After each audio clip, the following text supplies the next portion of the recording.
मुंबई पुणे प्रवास करणाऱ्यांसाठी ही महत्त्वाची बातमी आहे। तुम्ही मुंबई पुणे प्रवास करणार असाल तर जरा थांबा। या मार्गावरून प्रवास टाळायला हवा, कारण एक्सप्रेसवेवर प्रचंड वाहतूक कोंडी झाली आहे। काल संध्याकाळी खंडाळा घाटात आडोशी भोगदा या ठिकाणी एक केमिकल टँकर उलटला आणि यामधून ज्वालाग्रही गॅस लीकेज होतोय। प्रशासनाकडून टँकर हटवण्याचं काम युद्धपातळीवर सुरू आहे, मात्र तोपर्यंत वाहनांच्या सुरक्षेसाठी मुंबईकडील मार्ग बंद करण्यात आलेला आहे आणि त्यामुळे दोन्ही मार्गावर वाहतूक कोंडी प्रचंड झालेली असून आज एक्सप्रेसवेचा प्रवास शक्यतो टाळावा असं आवाहन करण्यात येत आहे।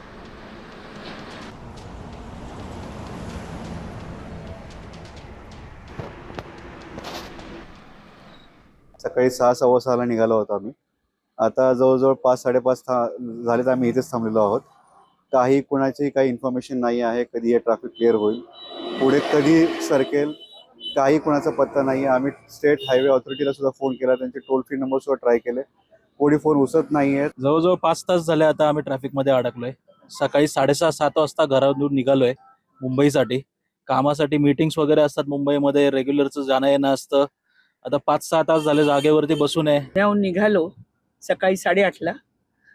द्रुतगती मार्ग जिथे सुरू होत होता तिथे पोलीस उभे होते, पण त्यांनी फक्त एवढी कल्पना दिली की तुम्हाला खूप अर्जंट असेल तरच जा, नाहीतर कॅन्सल करा, पुढे टँकर पलटी झालेला आहे। तर आम्ही आता इथं ट्रॅफिकमध्ये 3 ते 4 तास झाले ट्रॅफिकमध्ये थांबलेलं आहे।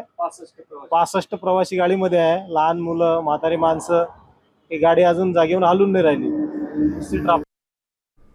तर दिलीप कांबळे आमचे यावेळेस आपल्यासोबत फोन लाईनवरून जोडले गेलेले आहेत। दिलीप, काय सध्याचं चित्र आहे? मुंबई पुणे दरम्यान हा प्रवास जो आहे तो मात्र 2 तासात होणारा प्रवास आता काही तास लागतायत, 8-8 तास लोक इथं थांबलेले आहेत। काय सध्याचं चित्र?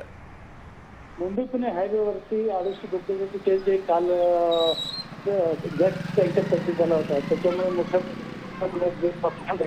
मात्र हे होत असताना 24 तास झाले, अजूनही सकाळी सांगितलं होतं की 2 तासानंतर होईल, मात्र अजूनही किती वेळ लागतो हे नेमकं सर्व ट्रॅफिक जे आहे ते जाम झालेले आहे आणि प्रवासी अतिशय वैतागलेले आहे का अजून किती वेळ लागते अजून त्यांनाही कळवलं जात नाही।